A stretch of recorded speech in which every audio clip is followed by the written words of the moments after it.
যদি তোমরা কোরআনের কিছু অংশ মানো আর কিছু অংশ না মানো, তাহলে মুনাফিকের তালিকায় তোমার নামটা চলে যাবে। আর মুনাফিকের সঙ্গে যদি তোমাদের হাসর নাসর কিয়ামতের ময়দানে হয়ে যায়, আব্দুল্লাহ ইবনে উবাইয়ের সঙ্গে তোমাদের হাসর নাসর হবে। চিন্তা করে নাউযুবিল্লাহ। আব্দুল্লাহ ইবনে উবাই রাসূলের ওয়াজ শুনে কাঁদতেন। এমন মুসলিম আমাদের জামানায় আছে, ঠিক কিনা বলেন? আব্দুল্লাহ ইবনে উবাই রাসূল যখন দোয়া করতো তিনি চোখের পানি ছেড়ে কাঁদতেন। আব্দুল্লাহ ইবনে উবাই যখন মারা গেল, আল্লাহ রাব্বুল আলামিন আব্দুল্লাহ ইবনে উবাইয়ের জানাজা পড়ানোর দায়িত্ব রাসূলকে দিলেন। আব্দুল্লাহ ইবনে উবাইকে জানাজা পড়ালেন রাসূল আকরাম সাল্লাল্লাহু আলাইহি ওয়াসাল্লাম নিজেই। তার গায়ের পাঞ্জাবি খুলে থেকে কাফন পরানো হলো। রাসূল সাল্লাল্লাহু আলাইহি ওয়াসাল্লাম নিজে থেকে কাফন করলো। কাফন করার পরে কবরে মাটি দেওয়ার পরে আল্লাহ রাসূল দোয়া করতেছে, আল্লাহ মেহেরবানি করে তুমি আব্দুল্লাহ ইবনে উবাইকে জান্নাতের কাতারে শামিল করে নাও। আল্লাহ রাব্বুল আলামিন বলেন, হে রাসূল 70 মাররা, 70 মাররা শব্দ অর্থ 70। কত বলেন? 70। 70 মাররা শব্দ অর্থ 70। আল্লাহ রাব্বুল আলামিন বলেন 70 মাররা লান তারানি, কখনো সম্ভব নয়। আব্দুল্লাহ ইবনে উবাইয়ের জন্য যদি তুমি রাসূল 70 বার আমার কাছে দোয়া করো, এই আব্দুল্লাহ ইবনে উবাইয়ের জন্য তোমার কোনো দোয়া কবুল করা হবে না। যেরকম আল্লাহু আকবার। রাসূলকে হুঁশিয়ারি দিয়ে কি বলছেন? আল্লাহ বলেন মুনাফিকের স্ট্যান্ডার্ডে কত নিতে পারেন। ইন্নাল মুনাফিকুনা ফি দারকিল আসফালি মিনান নার, কোরআন সূরা কত বলেন? ইন্নাল মুনাফিকুনা ফি দারকিল আসফালি মিনান নার, মুনাফিকের স্থান কিয়ামতের ময়দানে সর্বনিম্ন স্তরে হবে। আর আল্লাহ রাব্বুল আলামিন এই মুনাফিকদের জন্য বলেছেন, বান্দা তোমরা আর যাই হও মুনাফিক হইও না। আজকে আমরা বলি এত আলেম নামাজের খানায় আমরা দোয়া করি, এত আল্লাহ কবুল করে না কেন? এই দেশকে পরিবর্তন করে না কেন? আমাদের ভিতরে মুনাফিকে ছেয়ে গেছে। কথা বলা ঠিক কিনা? আমাদের একজনের কথা যদি একরকম শুনি আরেকজনের কাছে বলছি ভাই এই বলছি, ঠিক কিনা বলেন? বন্ধুরা আল্লাহ রাব্বুল আলামিন এজন্য বলেছেন, বান্দা এবার খেলা সম্পর্কে আমি একটু কথা বলবো। আপনারা ক্যারাম বোর্ড খেলেন, ক্যারাম বোর্ড দেখছেন না ভাই? তো এবার দাবা খেলা সারা রাত অজবাইন হয়েছে, ও বউয়ের সঙ্গে বসে বসে সারা রাত দাবা খেলেছে। সকালে উঠে বলছে, তুমি তো সারা রাত জেগে জেগে দাবা খেললে আর ওয়াজ শুনলে, এইবার বলতেছে তুমি মাহফিলে যাবে না? বাড়ির পাশে মাহফিল, কি করতে যাবো? ওয়াজ আমার মুখস্থ। সকালে উঠে বলছে, কি ওয়াজ করছে হুজুর বলো তো? বলছে কি যে বলছে আল্লাহ জানে, আমি তো কিছুই বুঝলাম না। দাবা খেলার সর্বনিম্ন গুনাহ হচ্ছে আল্লাহ রাব্বুল আলামিনের রাসূল সাল্লাল্লাহু আলাইহি ওয়াসাল্লাম বলেন, কিয়ামতের ময়দানে মানুষকে যখন জাহান্নামে দেওয়া হবে, সমস্ত মানুষদের হাতগুলো ভালো থাকবে, কিন্তু যারা দাবা খেলবে, এই যে হাত দিয়ে দাবা খেলেছে ওই হাতগুলো জাহান্নামের আগুনে পোড়ানো হবে। চিন্তা এখন আল্লাহু আকবার। দাবা খেলা ছেড়ে দিন। দ্বিতীয় নম্বরে হলো, বন্ধুরা আমার, খেলা এজন্য হারাম করা হয়েছে, এজন্য খেলা হারাম করা হয়েছে যে আমরা যদি একদল জিতে যায়, একদল মানুষ কি মনে কষ্ট পায় নাকি ভালো হয় বলেন? আমার দলটা যদি জিতে যায় আপনি কিন্তু কষ্ট পাবেন, ঠিক কিনা বলেন? আপনি যদি জিতে যান আমার মনটা খারাপ হয়ে যাবে। এজন্য একজনের মনে কষ্ট দেওয়া ইসলাম কখনো সমর্থন করে না, ঠিক কিনা বলেন? এজন্য মনে কষ্ট দিতে না লাগে, এজন্য খেলাকে হারাম করা হয়েছে। তবে হ্যাঁ, আপনারা লটারিও করতে পারবেন। রাসূল নিজেই করেছেন।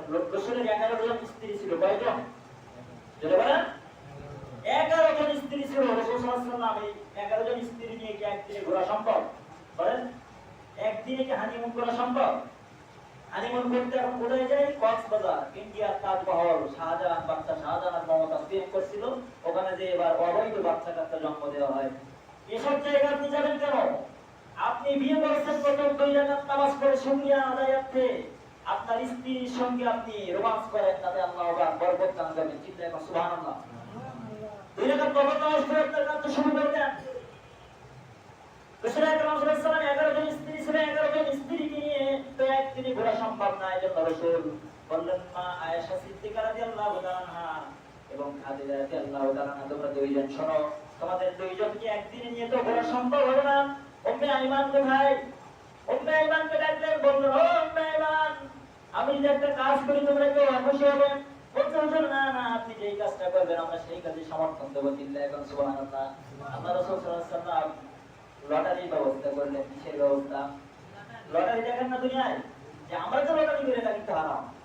স্ত্রীকে খুশি করার জন্য ইসলামের ক্ষেত্রে যদি কেউ লটারি করে সেটা জায়েজ আছে, কিন্তু লটারি যদি ওয়াকাজে ব্যবহার করে, একটা সাবান জিতবো, একটা লুডো খেলা জিতবো, এটা যদি জিততে চায় যান তাহলে আপনার না হারাম হবে, টাইগার জিতবো এরকম খেলা যাবে না।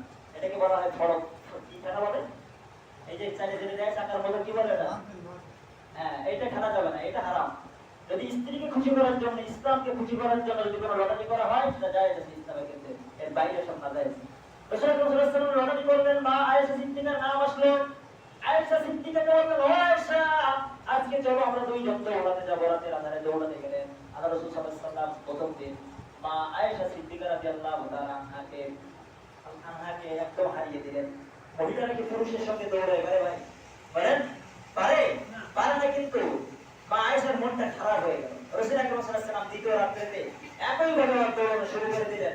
এবার রাসূল একটু আস্তে আস্তে দৌড়ালেন, যাতে করে মা আয়েশা সিদ্দিকা রাদিয়াল্লাহু তাআলা আনহা যেন আমার আগে উঠে যায়, যাতে করে দুইজনের মন সন্তুষ্ট থাকে। চিল্লায় সুবহানাল্লাহ।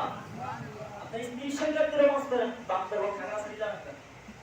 হাজার হাজার মানুষ এসে আপনার বউর মুখ দিকে যাবে আর রোমান্স করে যাবে, আর আপনি দাঁড়ায় দেখবেন? আউযুবিল্লাহ না। বাইরে আজকে জন্য এই খারাপ হয়ে যাবে না। কিরাম বলছেন খেলেন যে হাত দিয়ে মারবেন, ওই হাতকে কিয়ামতের ময়দানে জাহান্নামের আগুনের লেলিহান শিখা দিয়ে জ্বালানো হবে। এজন্য বন্ধুরা আমার, এই সমস্ত খেলাগুলো আপনারা ছেড়ে দিন। কথা বলতাম, বাকি খেলার কথা এখন বলবো না, মন খারাপ হয়ে যাবে। দুইটা খেলা, একটা হলো কিরাম বল খেলা, একটা দাবা খেলা। এই দুইটা খেলা যারা করবে, যে হাত দিয়ে তুমি কিরাম বলের গুলিটা মেরেছো, এই হাত দিয়ে তুমি যে রেড গুলিটা মারছো, এরপরে সাদা গুলি মারছো, এরপরে কালো গুলি, রেড জায়গা না লাল লাল রেড। আমি একদিন দেখছিলাম দাঁড়ায় দাঁড়ায় ওই খেলা, তো রেড মারে আবার কি করে, আবার একটা সাদা গুলি দিয়ে কভার, নাকি রেড কভার নাকি বলে, রেড কভার। যাই হোক, এই রেড কভার করার পরে ওই যে ব্যক্তিরা মনে কষ্ট হয়, এর কারণে তোমার জাহান্নামের আগুনে তোমার হাতটাকে জাহান্নাম হবে কিয়ামতের ময়দানে। দাবা খেলো, দাবা খেলার পরে তোমার স্ত্রী যদি হেরে যায়, তাহলে স্ত্রীর মন খারাপ হয়ে যাবে। তুমি যদি হেরে যাও, তোমার মন খারাপ হয়ে যাবে। এজন্য দাবা খেলাকে নিষিদ্ধ করা হয়েছে। যেই হাত দিয়ে তুমি দাবার গুলি নাড়াইছো, ওই হাত দিয়ে আমাদের ময়দানে জাহান্নামের আগুনে জ্বালানো হবে। অনেক কথা বললাম, মন খারাপ করেন না ভাই, ঠিক কথা বলছি। যাই হোক, আপনারা শুনলাম, ভালো হয়ে যান। দর্শন থেকে আল্লাহ পাক আমাদেরকে রেহাই করুন, আমাদের সন্তানদেরকে বোঝানোর তৌফিক দিন। আমরা পাঁচ ওয়াক্ত নামাজ জামাতের সঙ্গে পড়তে পারি, আল্লাহ তৌফিক দিন। অন্যায় কাজ থেকে বিরত থাকার তৌফিক দিন। আল্লাহ পাক রব্বুল আলামিন সমাজের ভিতরে নামাজ প্রতিষ্ঠার আন্দোলন কায়েম করার তৌফিক দিন। চিল্লায় বলেন আমিন। আমিন। দুইটা কথা বলবো, জরুরি কথা। এক নম্বরে হচ্ছে, বাচ্চাদের দেখছেন নামাজ পড়তে, ওখানে লিফলেট দেখছেন আপনারা? যদি কেউ 5-4 ওয়াক্ত নামাজ পড়ে, চকলেট দেওয়া হবে। কি দেওয়া হবে? চকলেট।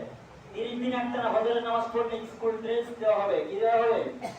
এবং বাচ্চাদের যে খেলনাগুলো আছে এগুলো দেওয়া হবে। কেন করা হয়েছে এটা? যাতে করে তারা নামাজে অভ্যস্ত হয়। ঠিক কিনা বলেন? আর দ্বিতীয় নম্বর যে জিনিসটা আমি চালু করতে চাচ্ছি, সেটা হচ্ছে নূরানী পদ্ধতিতে কোরআন শিক্ষা। এই মুরব্বিদের জন্য মাগরিব থেকে নিয়ে ঈশা পর্যন্ত একটা লোকও যাবেন না আপনারা, বেতন দেওয়ার দরকার নেই আমার। নূরানী পদ্ধতিতে আমার কারিয়ানা সার্টিফিকেট আছে, নূরানী পদ্ধতিতে ট্রেনিং দেওয়া আছে আমার। আমি সেই পদ্ধতিতে আপনাদেরকে পড়াবো। দ্রুত গতিতে আপনারা কোরআন শরীফ শিখে যাবেন ইনশাআল্লাহ, আশা করি। আমি নূরানী কিন্ডারগার্টেন মডেল কিন্ডারগার্টেন সদরপুর থানায় চাকরি করে আসছি। আপনারা এই ট্রেনিংটা আমার কাছ থেকে নেবেন, ভালো লাগলে না লাগলে দরকার নেই, বাড়ি যাবেন। আর দ্বিতীয় নম্বর কথা হচ্ছে, আপনারা কেউ মসজিদে এসে কোনো রকম ইমাম এবং মুয়াজ্জিনের বিরুদ্ধে কোনো রকম রং ধরে করবেন না। এটা থেকে বিরত থাকার জন্য আল্লাহ তাওফীক দিন। আমিন। ইমাম আর মুয়াজ্জিনের সম্মানের ইসলাম সবচেয়ে উঁচু। আল্লাহ পাক কবুল না করলে এখানে কেউ আসতে পারত না। আর চতুর্থ নম্বর যে কথা, সে কথাটা হলো, মসজিদে এসে আপনারা দুনিয়াবি কথাবার্তা বলবেন না। ওই যে লেখা আছে, এখানে মোবাইল ফোন বন্ধ রাখার কথা আছে, কিন্তু মোবাইল দেখা যায় আজানের পরে মসজিদে এসে হ্যালো কয় কেজি, 10 কেজি পাঠাও খুলনায়, এগুলো করা যাবে না। ওই বারান্দার বাইরে যে কথা বলে আসবেন। আর চতুর্থ নম্বর কথা হচ্ছে, আপনারা আজান হওয়ার সাথে সাথে মসজিদে আসবেন, এবং বাচ্চা কাচ্চারা যদি একটু এলোমেলো করে, একটু এলোমেলো করে, আপনারা বুঝাবেন তাদেরকে। তাদেরকে থাপ্পড় দিবেন না, বকাবকি করবেন না। মক্কা শরীফে হুজুর হজ করে আসছে, হুজুর ভালো বলতে পারবে। মক্কা মদিনায় তারা একজন করে শিশু বাচ্চা সাথে করে নিয়ে যায়, কাতারের মাঝখানে একজনের পর একজন শিশু বাচ্চা, একজনের পর একজন শিশু বাচ্চা, এরকম দিয়ে তাদেরকে নামাজে অভ্যস্ত করানো হয়। ঠিক কিনা বলেন? শিশু বাচ্চারা যদি এই মসজিদের মাঠে খেলাধুলা না করে, মসজিদ কিন্তু ফাঁকা ফাঁকা থাকে। ঠিক কিনা?